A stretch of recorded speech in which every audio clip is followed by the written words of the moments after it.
everybody. Welcome to this edition of the Livin The Dream video podcast. This always focuses on the best and brightest of our graduates from Full Sail University's Dan Patrick School of Sportscasting. And I would say best and brightest apply to my main man, JD Basabe. He joins us from Connecticut, where he works at ESPN. He recently was promoted to an associate producer for studio production there. JD, we were just joking before we started. It seems like you get promoted every 4 months. I sent out this thing for our quarterly report. JD Basabe, promotion. Then I'm doing another one that's coming out in the end of this month. JD Basabe, another promotion. So welcome. Thanks for your time here. Thank you, Rishi. Thank you, Rishi. It's a pleasure to be here and talk a little bit about my time in ESPN, Full Sail, and everything around it. Yeah, and you'll find as we get into this, JD is one of the biggest personalities that we've had come through our program. What's interesting about him is he's a pretty humble guy. Like you hear him talking a couple minutes ago. He's not someone who likes to like brag, but he's someone when you get him going, you're not going to get him to stop. So this should be a fun conversation throughout. And JD will touch on a lot of different aspects. You've led a very interesting life, but let's start at the beginning. How did the dream start for you? My dream started 2017. There was a big hurricane in Puerto Rico that passed, and after that, like I was contemplating like changing careers, but I didn't know why. So me and my friend jokingly started like a podcast, and we started getting traction, like getting like 1,000 downloads, 2,000 downloads, and I was like, I've been like avoiding to be in like media communication all my life. I've been doing a lot of things around it. Like I was a VJ one time for parties. I used to produce music a long time ago.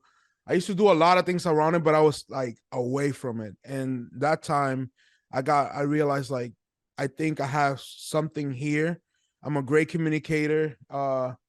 And one of my friends who was in the program, he told me like, I'm leaving so-and-so this day to Full Sail, and I'm going to start sportscasting. We were in the beach, I remember, like July. And I told him, in October, I'm going with you. Like in my head, that dream started like in that day when he told me I'm going to Full Sail to do sportscasting. And I was like, nah, I have to do this. So I quit my job and went to Full Sail. So literally like that day, even though everything that passed, that the podcast and everything, that day was the day I was like, I'm taking this seriously and I'm going to do my dream of like doing communications that I've been avoiding all my life.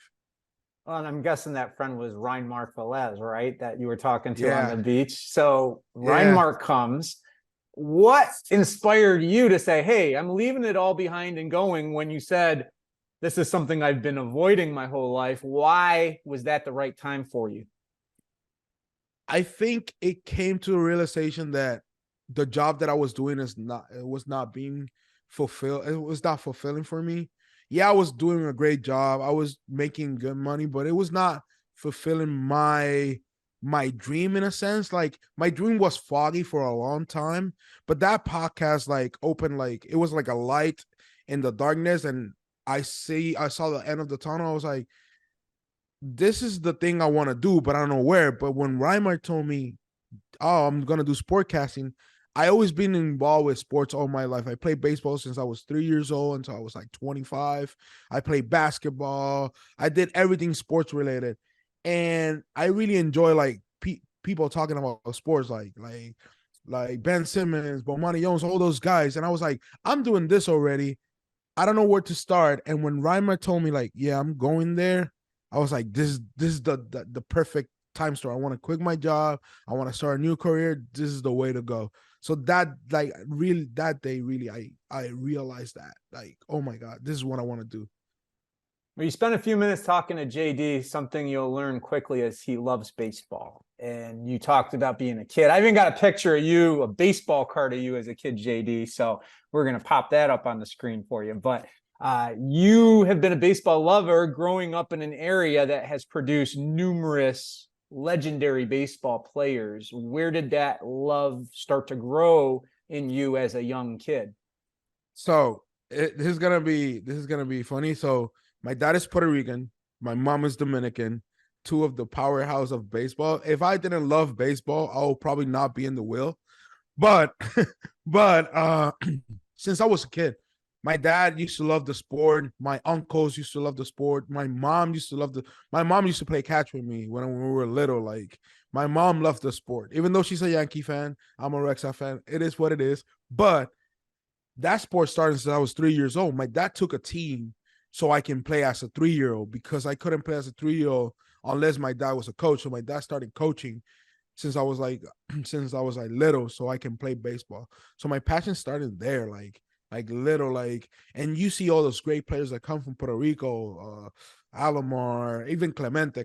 Like literally, if you're Puerto Rican, your favorite athlete by default is gonna be Clemente, and then everybody else. So you're like embedded with that culture in the island, like baseball, all the greats, how like the history when we play other countries and when they do big in the big leagues. So that passion since I was little, like I have it in my blood. Like I don't know what to say. Well, when you've got parents who are Puerto Rican and Dominican, it's unavoidable. And I know another one of your heroes is Big Papi. And for lack of a better way to express it, the best way I can probably describe you in terms of our program is you're our Big Papi, right? So you got that personality. I used to cover Big Papi for many years in spring training. I remember one quote I will always stand out. Somebody asked him about getting ready to end the spring training going into the season, and he goes, "When the lights pop, Papi pop." Right. And that's how I felt about you. When the lights popped in the studio, you popped. But what drew you to David Ortiz? I think first of all, I'm a lefty, so I used to play lefty, and I was big too. And he's a lefty too, big personality. His laugh, like people say I have a particular laugh, so his laugh also, he's a jokester. But when it came to like taking serious the game and like producing those clutch moments, that's admirable. And not only that, like the dude outside of baseball, like he's a great like ambassador of the game. He does a lot of work for Dominican Republic. So like he like what drew me to him was his like all around package. Like this dude is great. Like I always say people in my job, you have to keep it like if you see somebody big, you have to like be professional because they're your colleague. And I told everybody the only person I will like lose my professional integrity is gonna be David Ortiz. I don't care if he walking, I need to stop him because he represents like a lot to me. Like he represents like a lot. We're talking to JD Basabe from ESPN. You brought up your parents' influence on you as a baseball fan. How about your family's influence as a young man growing up in Puerto Rico throughout your life? So my mom is a teacher. My dad is a programmer. They just told me to do the best of whatever I have to do. Like try hard. It doesn't matter if you fail. Try harder. Try harder. That like their work ethic. I don't think my parents.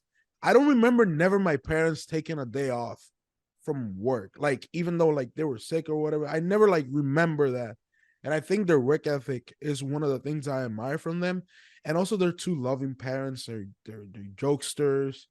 They're like my mom is like everybody say like I have the same personality as my mom, but I have the jokes of my dad. So I have a great combination of two parents that are like loving, and every crazy thing I try to do, they've been supportive. They've been like, oh yeah, you can do it no matter what. We're happy regardless. So having those two in my corner is one of the greatest things so I can follow my dream that I'm following right now.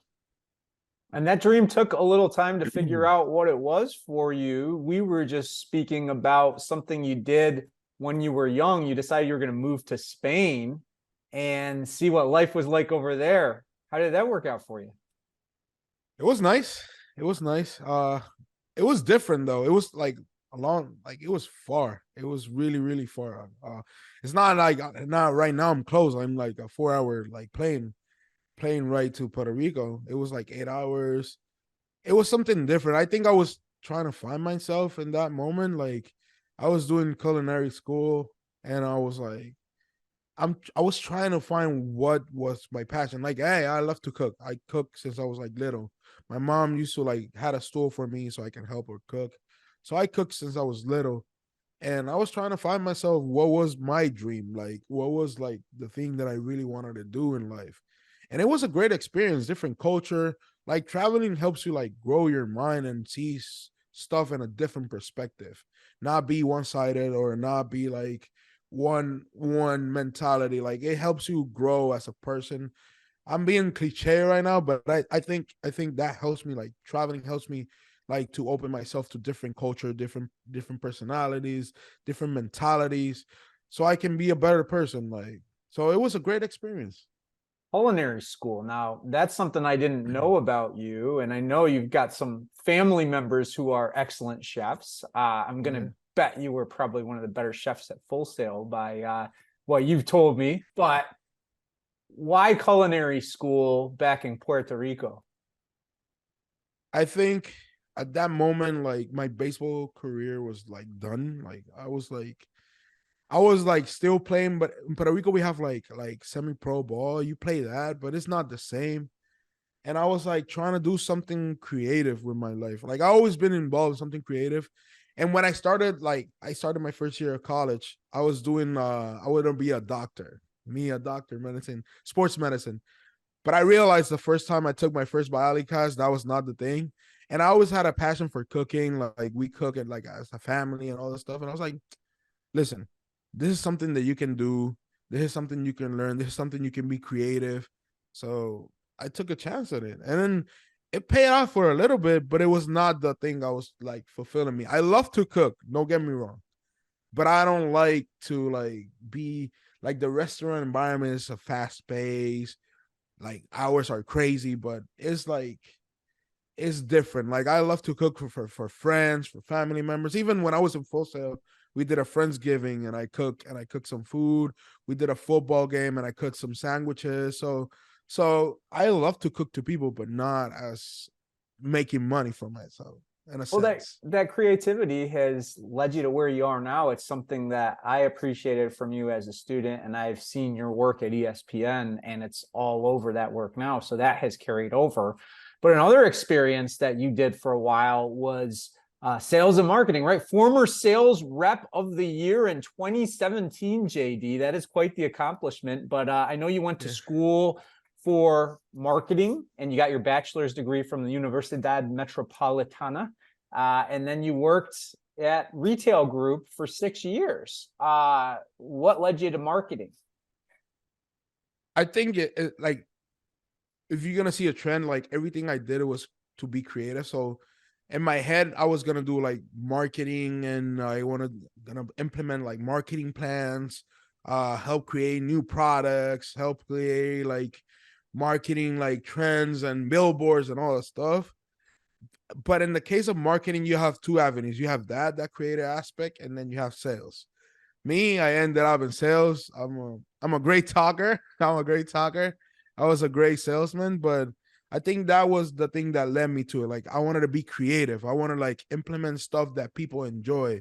Like people see this billboard or see this commercial and be like, "Oh, that was awesome. That was memorable." Like I remember all the like the big commercials in my head since I was little, or sometimes like we sing stuff like when I'm at work, sometimes I sing like jingles from commercials because that's an impact that people don't think they had in their head, but like but they do something could I remember now the connection or JG Werther, like those commercials stay in your brain. And I wanted to do that. I want to implement those like type of marketing tactics. But I ended up in sales. I was a salesman, so that's JD how I ended up Wentworth, there. JD Wentworth, get cash Hey, say, fast, right? Something like that. hey, 77 right now. There's that laugh. There's the laugh. One thing we told you in school, though, was that you are a salesman when you're on set, when you're trying to sell us on the story, when you go to an editorial meeting and pitch your ideas. How did that sales mentality help you in broadcasting? It still does. Like when I got here, one of the producers told me, you sell and they buy. You sell and they buy. And that's the way you have to like approach like everything I done has helped like in this career that I'm doing right now. I think I was preparing myself in a mystical way to where I'm at right now. But one of the producers told me you have to sell, like, and we'll buy and we don't buy. Like, you have to pitch your idea, pitch your product in a sense. So that has helped me a lot, like knowing like how to approach a sale, or this time like pitching my idea to a producer so they can run it in the show or not run it, is the way that I used to approach my sales. Like you have to be transparent, you have to be truthful. That's the way that I approach it, and it helped me a lot. You have to be truthful, you have to pitch why that idea is great or why that product was great, why that's gonna help you as a consumer, and this time you as a producer for a show. So that has helped me a lot, like approaching a producer in a sense like, this is how I have, this is the video that I have, I see you have a break. And also like knowing your, like in this sense is the rundown, knowing your rundown, but in sales you have to know your market, and this time you have to know the rundown so you can pitch a great idea to the producer. So I see like a break, like, oh, you're talking about, for example, Otani, and I'll go like, oh, we have a video that our group has created for Otani that can help you break from NFL to baseball Otani. I think this is will give you something different to the show. You can like have a great break, not a like a wall break or a different break. So that has helped me a lot in this job. So yeah. That's a mentality you brought to Full Sail University. Reinmark convinced you to go. Then you show up. What was your first impression of what you were getting yourself into? I was like, okay, I'm gonna tell this story that I never told nobody. Like the first meeting you get with Gus, and I think you were there, and I don't remember the other person was. I don't remember. I think it's Gus and two other people. I don't remember the two other people, but Gus goes seriously. Like he goes like, listen, this is seriously. If you're not gonna take it seriously, you might probably not pass your classes. So that conversation, like I was in shock. I was like, listen, this is not a joke. You have to take this seriously. You have to put your effort. Also, I moved from Puerto Rico to this place. I'm putting all my eggs in a basket here. So my impression was like, I need to take this seriously. But at the same time, the first time you walk to the studio, it's like shocking. Like you're like, oh, this is what I'm gonna do. This is what I'm gonna like do for the rest of my life. For some of us, like it was like, oh my God, I'm here. Like I'm here. Like this is the beginning of something big in my head. Like I was like, this is the beginning of something big. So it was like an impression of like, I have to take this seriously, and wow, like this is awesome. Yeah, and it's I think a challenge probably the fact that I'm going to guess you mostly spoke Spanish back home, right? For the majority, Yeah. and now you got to come here, and we're going to ask you to do a lot of stuff in English. How did you approach that challenge?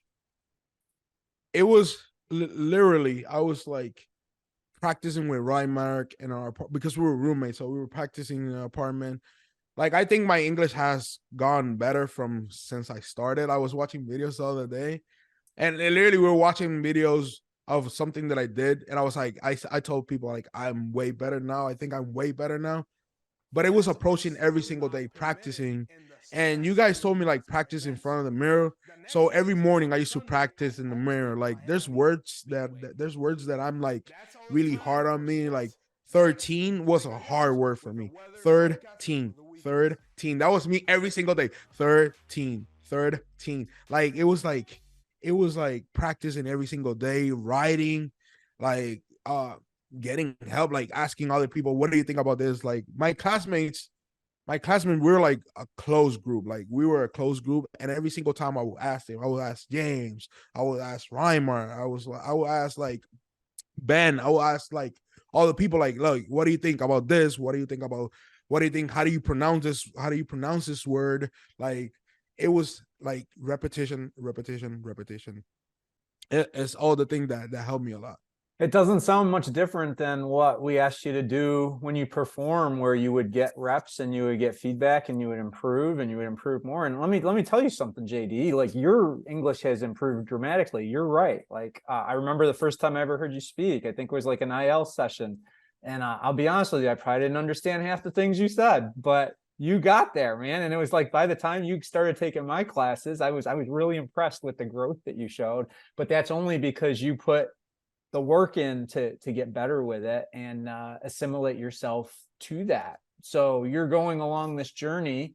You talked about the closeness of your group. I know one thing that was really dear to your heart and helped you all was you had this group chat going on, which I think from the last time I talked to you, you still have going on. What was the group chat all about? Okay, so we every time we finish a class, we did something. We used to go to Top Golf, so we had that group chat. We had a fantasy football league for like 3 years in a row. Like we had like our group was really close. We talk about a lot of stuff, sports. How are you doing? I saw this. You're doing great. I love this. Like it's having that support outside of Full Sail. I think our group was very, very close, and having that as a group is very helpful in a sense. Like I like to like catch up with Ben sometime, with Weimar, with James. We don't talk that much as we used to because everybody's doing like, everything like everywhere. But when we catch up, we catch up like, we joke about our teams, what's up with the Ravens with James, or with Ben, what's happening with Indy, like, or JD, what's happening with the Patriots, whatever. Like we catch up with us, like even like Kia sometimes we catch up with her. Like our group chat was to like stay in touch with us and see how you're doing. And yes, we cannot speak like for a year or 6 months, but when we talk for a little bit. So our group chat is like, I think the bonding of our group is like something great that happened from Full Sail, and having those guys in the industry and like having our backs is very helpful. So It's kind of like World Baseball Classic. You get the Dominican team, you get the Puerto Rican team, and they're loaded, right? It's like, whoa, look at this lineup. How is anybody going to beat this team? That was kind of your clash. Y'all were pretty good, right? And now taking that bond into the industry, you mentioned it. It's different, right? It's not the same as, joking around between classes. You're all working. How has that helped you assimilate to the work world where whenever it is you need to, you can reach out to those people and talk shop or just talk about your teams or whatever? it's helpful because we're living different experiences. Like James is doing something, Sherwin is doing something different, Lakia is doing something different. It's like Ben is doing something. Ben is in California, so is we all doing different things. And even though we're having different experiences, we have similar experiences in a sense. So having that feedback with those guys and talking about that is great. Like it's great. Like it's something to have and have perspective of like, oh, how is this? How is this? How is that? Because sometimes you get focused on one type of thing you're doing right now, but there's a lot of things out there. You never know where you end up. So having that is really awesome. I'm talking to JD Basabe, been at ESPN since August of 2021, believe it or not. And yeah, he gets promoted all the time. We just found that out. JD, what were some of your favorite things about being at Full Sail? My favorite thing of being on Full Sail, first of all, camaraderie. Like you started learning team mentality, even though you're individuals in the sense, you have a team. Like for example, our group was a team mentality. Like we push each other to be like great, to be awesome, to create magic. And sometimes we get it, sometimes we not, but we push ourselves. The second thing was learning the business, like every single aspect. I used to do before the Isles was the studio. You have to go to a group from a different group and all that. I used to do those, I used to do those because I was immersing myself. Like that was the biggest thing. Like learning every aspect about the business and like doing AD, doing sound, doing floor directing, like everything, like getting immersed with that. So yeah. And you did well in our program, but you did have a big cloud that came up in the middle of your experience with COVID. We like to talk about how anything that happens in your life, there's good and there's bad, right? There's positives you can take out of it. There's negatives you have to overcome. What were some of the positives and negatives you took out of having to finish class going through the COVID pandemic? Positive is, so for people that are not yet there, but in the last class you have to create like you have to like the one of the classes you have to create shows 15 minutes is being creative. So there was no sports, like the creativity was an aspect of it. Like I made like a studio in my apartment. It was not the great studio, but it was something to work. I did a prompter with an iPad and a glass mirror, and Rima was helping me scroll down. uh it was having that creativity, no sports. So one of the segment was the fantasy movie sport, the movie fantasy sports. So I drafted fantasy athletes for football, baseball. What is being creative? The negative is I didn't have that experience to do like my last classes in the studio, and that was something that I really like miss doing. That was the only negative. Or finishing with my classmates, being in the same room with them, talking with them. Because a Zoom is a Zoom. You can talk to them, whatever. Like we've been like all those months together there in the studio. When you finish reps, they were there like, hey, listen, you should have done this or should have done this better. That was great. You should repeat that. Have missing that and doing like, yeah, I had a Rymar in my apartment, but not having the whole group. It was like something that I really miss, that I think is the only negative about it. Other than that, it was a great experience to be creative and think outside of the box. Sometimes in this job, you have to think outside of the box to be creative. So that helped me push myself to do something different. But it's something that we cannot control. So I just finished my school and did the best that I can do, and take every experience as not negative, but as a positive to grow. So I could see how you all fed off each other in person too, and you could do that a little bit through the Zoom. But what I want to know is what would go on during those breaks between classes? What would go on in those conversations when we didn't see you? Because it seemed like you guys had an interesting dynamic going on. So our dynamic was we see each other's work, because sometimes in the studio, I remember one time we didn't have a lot of people in the studio. So we, as crew member, we took every like role, floor director, with our suits and everything. It was funny.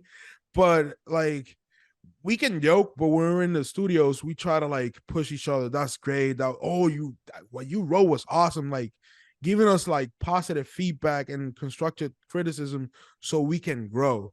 Because we approach it as like we need to grow as like in this aspect. A lot of us, like James, me, Sherwin, Rymar, Lakia, we were like a little bit older. Like we were like, no, this is like we took this professionally. Also having Ben, having Josh, having Justin a little bit, like they like we fed off each other, because you learn from somebody young, somebody old. Like all of us had different perspective, love different sports, love different things.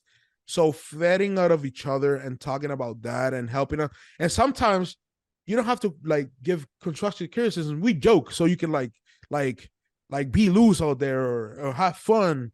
So it's not always like work. It's also like having fun. Like we're doing something fun. We're talking about sports, something that kids play, then adults get paid. So it's something that also is part of it, like having that fun as a group. So it was like a cohesive like unit. Like I don't know how to say, like describe it. It's like that was the thing that we used to talk a lot. People come to our program at all different ages, all different levels. Some people never knew anything about broadcasting. Some people have already been in the industry. You mentioned being in it a little bit older with a little bit more life experience. How do you think having that life experience may have been a benefit to you that would have been different had you taken the class as like a 20-year-old? I think I always had the work ethic, but now as a grown up, I can like focus more. Like when I was young, I was like, yeah, whatever, whatever. Yeah, I can do it. Or, oh, I'm gonna practice here and there. But I think me older was giving me more focus. Like, and I always say my coworkers are young too, so I always tell them like I see stuff differently, and a lot of things that I did help me too to be like to think differently and focus differently and have that work ethic refined. Because I had it, but it was not refined. Like it was not in a sense like I had this in my head or this perspective about it. So I think being older helped me, but at the same time, I'm a kid at heart. Like I'm gonna joke. So having those two aspects that I can take it seriously and also have fun was very helpful. Was very very helpful. Creativity is something you've mentioned several times in our conversation here. And one of the first things I say day one to the class is your goal this month is to be memorable. Do something that someone will see from you that will stand out from everyone going for jobs, right? And I will never forget back in broadcast writing, the lead you did with the check, check, check. The Vegas Knights have done what no other franchise in professional sports have ever done as a new expansion team. Be over 500? Check. Clinch the playoff? Check. Go to the Stanley Cup? Check. Win it all? Perhaps some records are not meant to be broken. That to this day might be the most memorable. It's one of the most memorable experiences I've seen on campus. How did you embrace that thought of creativity and putting it into your work at Full Sail and beyond? You have to like, if you think is ridiculous or you think is different and you think you're pushing the boundary, just do it. Just try it. Like you fail or you win trying to like in my head, I remember that. Now I remember that. Like I remember I had a teacher who used to do a checklist in the mornings, right? He used to do a checklist in the morning before you enter class or whatever. And when I saw like all the things they did, it looked like a list. I think they went to the playoff for the very first time. Everything like in the list. I was like, oh, so I saw that in my head. That was funny because the way she did it was like, I was in elementary. It was funny. So it's seeing something that you think is funny, entertaining, that you saw from somebody else, and you like, maybe I will try this. Like maybe I will try this. That's why I did the checklist, like check. So don't be scared of trying new stuff. Don't be scared of implementing something different.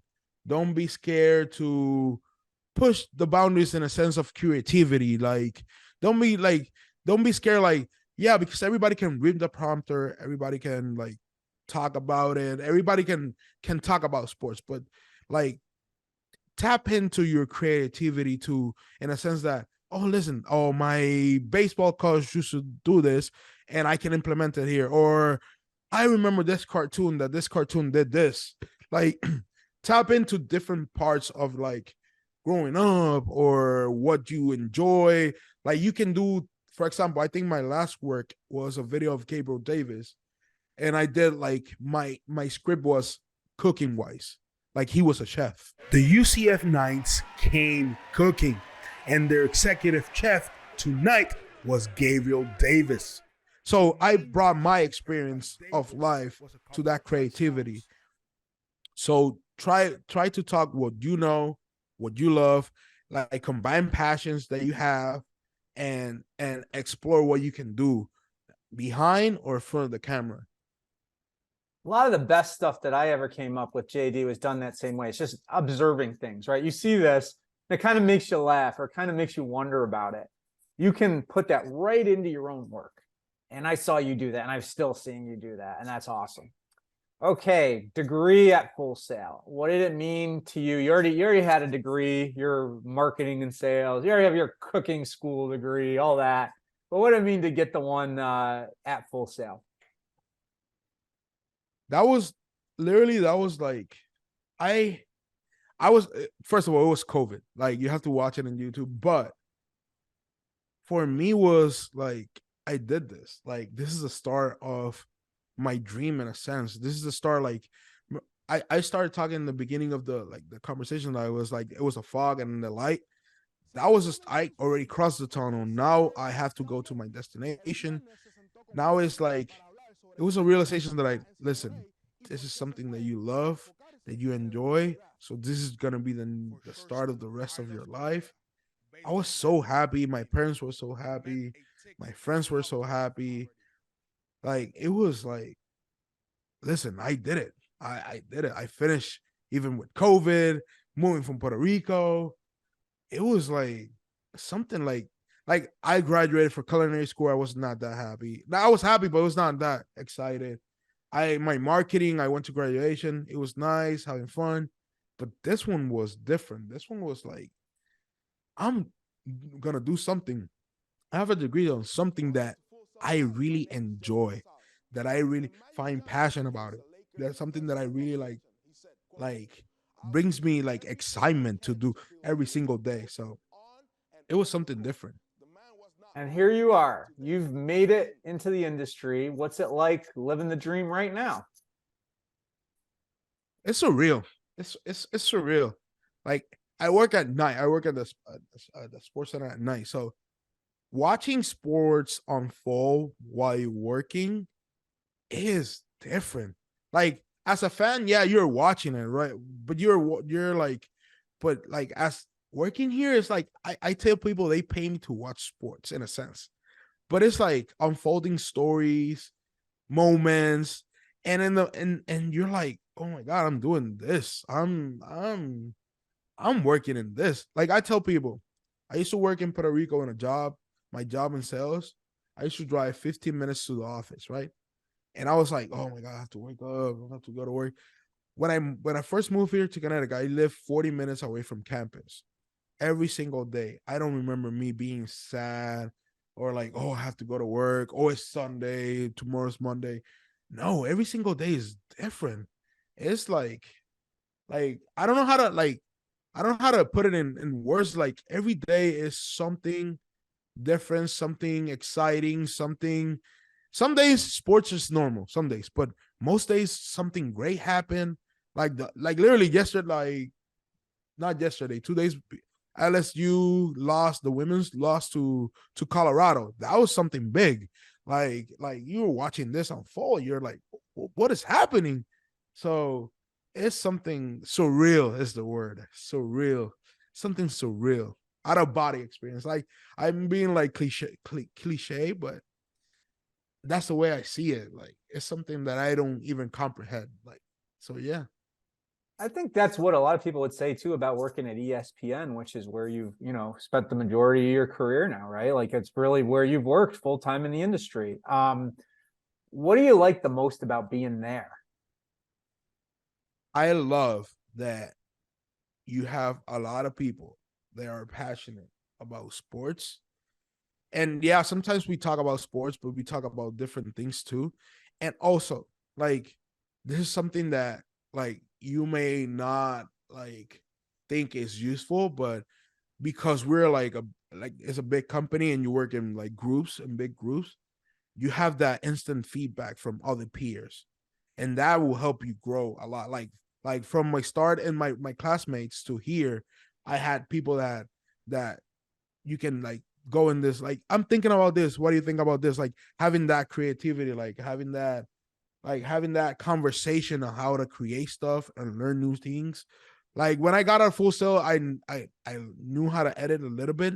I think I have grown up because I had a lot of people around me that helped me to grow in a sense of like how to produce content, how to like see the story, having great managers. Like, I have a great manager that is always like trying to push me and our group to like grow and create good stuff. So having that mindset of like to create new content, to be creative, to push to push the boundaries, to push ourselves is something that is unmatchable. Like, I don't know how to like put it in words. Like, it's unmatchable. Well, we're going to take a look in a minute and do a little film study with you and show some of your work and kind of go through the process of what you're thinking of was. But first, I want to touch on three aspects of things coming up that perhaps pertain to what you're doing now and how they've helped? I know that you did some freelance work a while ago, right? For a group called Deportes 135, right? And I know that that was something that meant a lot to you back home. What do you take from that experience that helps you now? That place is the place that helped me grow. It's a small digital company that are passionate about Puerto Rican sports. And Miguel, who's like the owner of the company, he helped me grow, helped me to introduce myself to the industry in the island. Like I'm so grateful about like my experience there. Uh he was like a catalyst to get here. Like he helped me a lot to be here. His passion about sports and Puerto Rican sports and trying to grow and create new stuff is like, it was something that I really admire of him and helped me a lot. So I'm very grateful for them. Like I'm very grateful because during the pandemic, I was passing through the process to come to ESPN, but they froze every single like position because of the pandemic. So he was the one during the pandemic that gave me the opportunity to like practice my craft in case I have to come here or somewhere else, because I was doing another job in the meanwhile. I needed to pay bills and all the stuff, but like he's the one that helped me like maintain my creativity, maintain my passion about sports, keep me he kept me practicing, kept me getting better in my craft. So I'm very grateful like to have that opportunity with them. And to this day, I still talk to him. We're good friends. I really enjoy like his work he's doing for the Puerto Rican like athletes and covering them and giving them exposure. So it was a great experience. And one thing that that opportunity and many others since have given you a chance to do is take advantage of being bilingual, right? So you learned how to do all that in Spanish. Now you're doing it in English, but you're working for a big company that has ESPN Deportes. There are so many connections to the Spanish speaking community where you work now. So my next question that kind of ties into now is, how did being bilingual help you with your rise to get where you are and keep growing? I think it has helped me a lot in a sense that I can like do both. Like when I started the company, I was in INET, who has the Portes in Latin America. So I was there for a little bit. I I was like helped me to do like translate. I translate a lot. Like in the area that I'm at, like if they need translation, I'm there to help to translate. Like that's a great advantage. Not a lot of people in domestic like are like bilingual, but that for me that helps me. Like when I was in INET, I got the chance. Like there's a lot of sports that like other companies cover for domestic for America, but in Latin America we have the World Series, we have Super Bowls, we have a lot of things that I got the chance to work on. And my first time like working the World Series was a good like a dream come working that production for the World Series. It's like a dream come true. It's like you can pinch yourself like I'm doing this for this, and a lot of people in Latin America are gonna see the stuff that I produce, that I cut. It was like that helped me a lot. Like also like I work a little bit in Spanish and deportes features as the reportajes, and I don't think if I was bilingual, I wouldn't have the opportunity that quick to be in that position to like work in that area, help to cut stories, help to like produce stuff. So I think that me being bilingual helped me a lot to like dip in both sides. And I really like I tell people like don't be scared if you know another language, like push yourself to like to practice that too. You never know where you're gonna end up. If you know Spanish, if you know German, like you never know if you're gonna end up like working for the Bundesligas in Germany. Like this line of work is like constantly changing. So I encourage people, if you know multiple language, like practice those too. You never know where you're gonna end up. So My third tie-in relates directly to us at Full Sail University. What is the single most important lesson you learned from the Dan Patrick School of Sportscasting that has assisted you at ESPN? I already talk about it, but I cannot like talk enough about it, is practicing.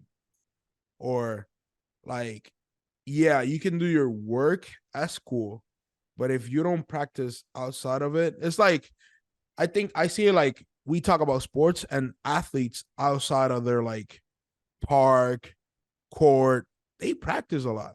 So I think practicing outside and practicing your craft, practicing your if you want to like edit, if you want to like be in front of the camera, if you want to produce content, practice in your downtime. Like take half an hour. Like I think they can teach you, like our professors can teach you a lot of things, but if you don't implement it outside of it, when you come back, probably you gonna be behind, because there's a lot of people that take it like practice, practice, practice. Are you talking about practice like like Allen Iverson? But yeah, uh I think that is the most important thing. Like, oh, how can I practice?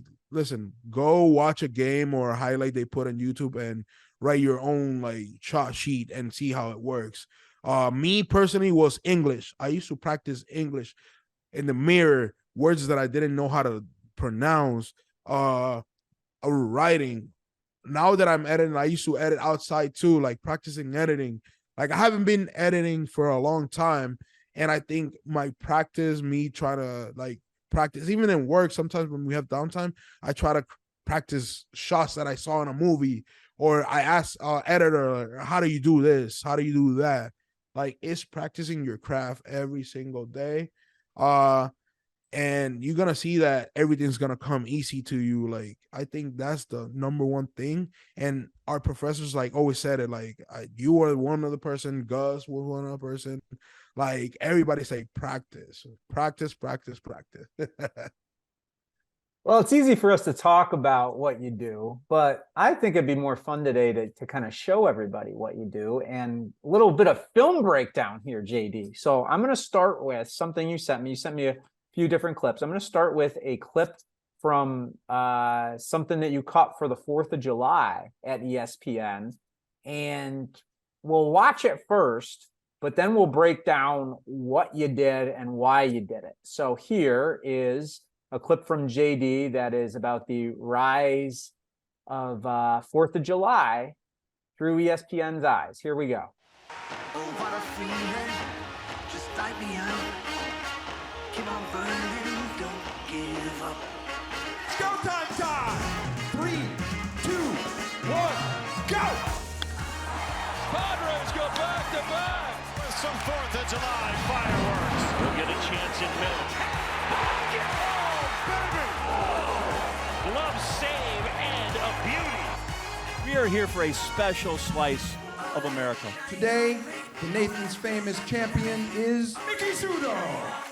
for his 16th win, the #1 ranked eater in the world, Joey Chestnut. I feel great. I got leftover room, so I'll be having some beers later.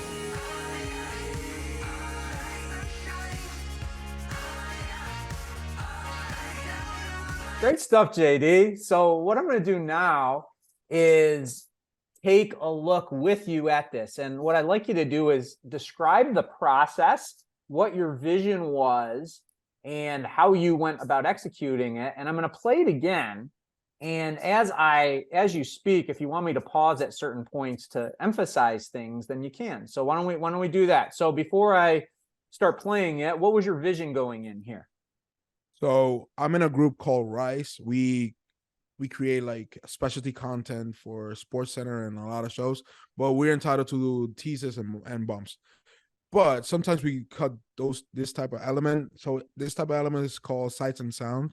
So you're coming early and you're watching every single sports event, mostly baseball that day, and about the 4th of July. So when you come down, you have to like have your music cut, everything ready, so you can like start grabbing stuff around the day. So when I start, it's like setting up the 4th of July. That's the way that I'm trying to like, that's why you see a lot of glam shots, a lot of like flags.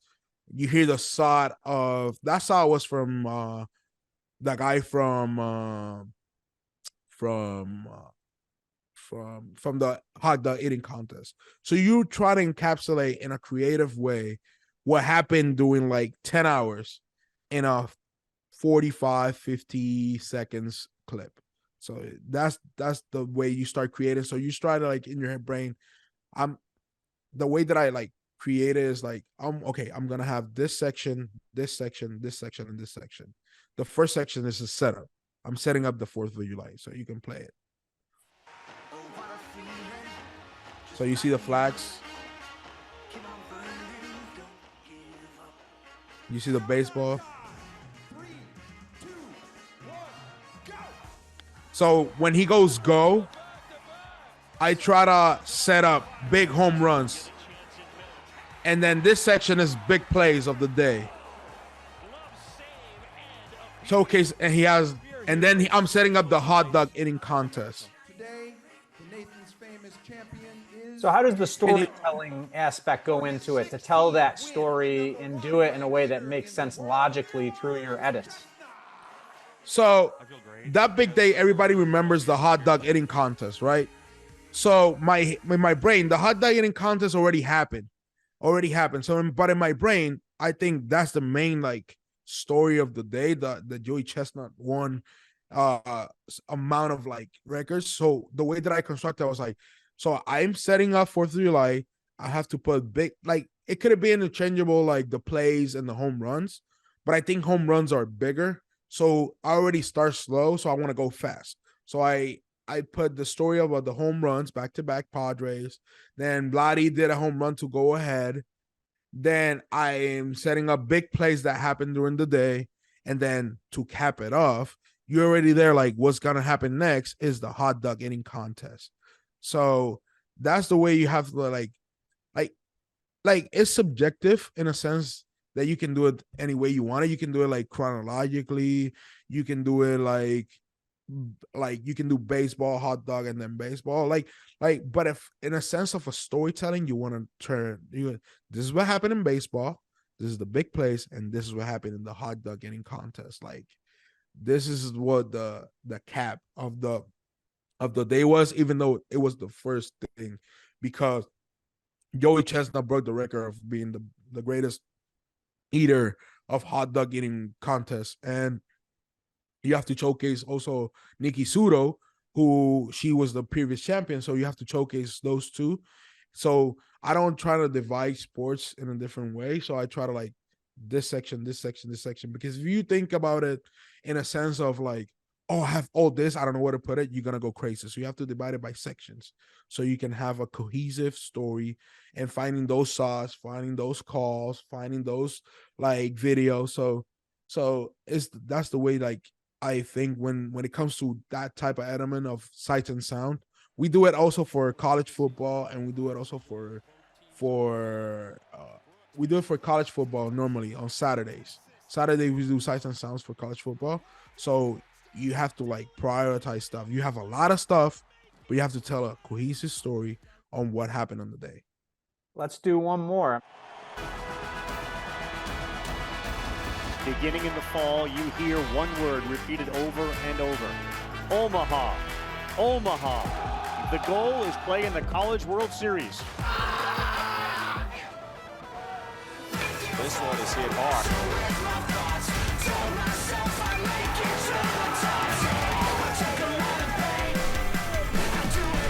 Swing and a miss. 300 and something teams start, 290 something leave with broken hearts. Last four in to last team standings has won the College World Series.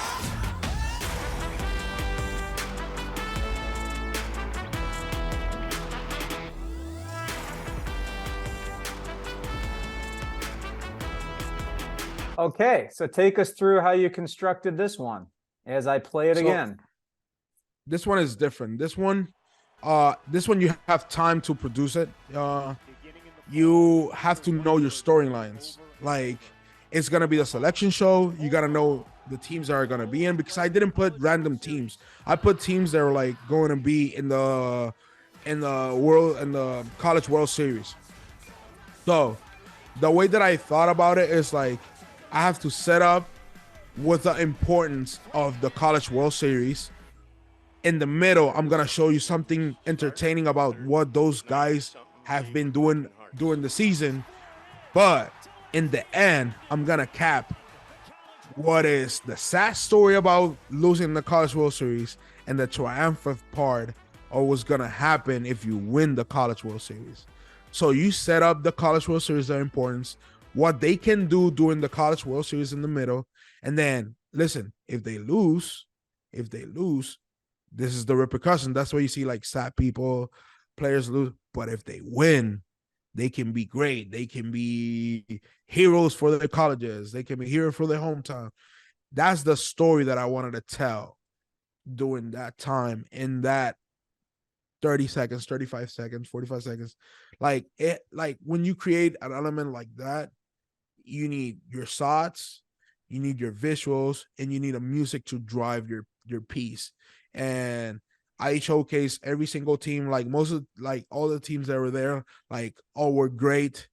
They were going to a College World Series. I showcase LSU and Cruz, who's in the he won, and like you have to showcase. Like you cannot put different teams, even though the video is cool. Like you have to like know your story before you tell it. Like when I got approached for that story, I was like, okay, I'll do it. And I sat down and read articles and read, let me see who's in the ranking, the top 25 from college. Let me see, like I knew about LSU, I knew about Wake Forest, I knew about Vanderbilt, but let me see other teams that are like in the middle of the pack. What are they doing? And find those shots to create a cohesive story, and then find those shots that can tell the story that you're trying to tell in your head. What importance, what they can showcase, what happened if they lose, and what happened if they win. That's great. And you showcased those skills from when you started as a production assistant and then your promotion to content associate. And now you are an associate producer for studio production. Share more on what your current role is all about. So basically, I stay in the same group, Rice, but now I'm an AP. I'm an associate producer. Like my day-to-day is like, even though I create specialty content sometimes, I have to like make sure I do teases for like Sports Center and Bumps too. I have to make sure that our rundown is full or our content is moss, everything.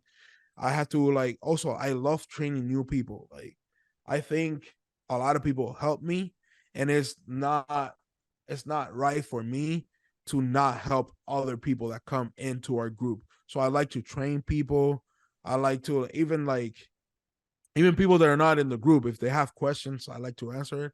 So my responsibility hasn't changed that much, but like I have more to like to be like, in like I talk to producers, like I can talk to producers. Like my responsibility hasn't changed. I was doing this as a PSEA. Now I have the title. Now I have like the pay bump in a sense, but other than that, like I haven't changed nothing. Like I tell people, like, oh, Mr. AP. I was like, nah, I'm still the same JD, only different like position. But like I am happy in the like that I got to this point. So yeah. One last big question for you. What are your future dreams within this business? You're in a good place right now, but I'm sure you're still dreaming. I'm still dreaming, and I've been thinking about it a lot. Like my passion was in front of the camera. Like I wanted to be in front of the camera, but I love storytelling too. It doesn't matter if I'm going to be in front of the camera, if I have a microphone once a week, or I'm producing features or even documentaries. Like I think storytelling about sports, storytelling about like the things that we fall in love with, because I think sports in a macro way, it's like something simple. Somebody hit a ball, somebody put a ball. But what the thing that makes us love sports is those stories. Like you remember when you were a kid and watching a game with your dad or your mom, or you remember when this ball player gives you this ball. Those stories, that's what I want to do moving forward. Like I don't care if it's in me reporting it in front of the camera. I don't care if it's me producing a documentary or a short film or a short story or even a 40-second video. I think I want to like produce those type of content moving forward and telling those backstories about sports that makes us love them as much as everybody else. So yeah. We like to end these sessions with what we call the dream sequence. It's 3 quick, fast answer questions. You just say the first thing on the top of your head, and it's a lot of fun. You ready for it? All right, I'll give you an option for this one. Dream either Puerto Rican team outfield or Dominican team outfield. You get to choose. 3 players could have played any time in history. They would be in the same outfield. Let me do Puerto Rican. Let me do Clemente in the right field, Beltran in the center field, and left field is gonna be Juan Gonzalez. Juan Gone. I like that one a lot. Those are guys that I have a lot of respect for. All right, dream project to work on.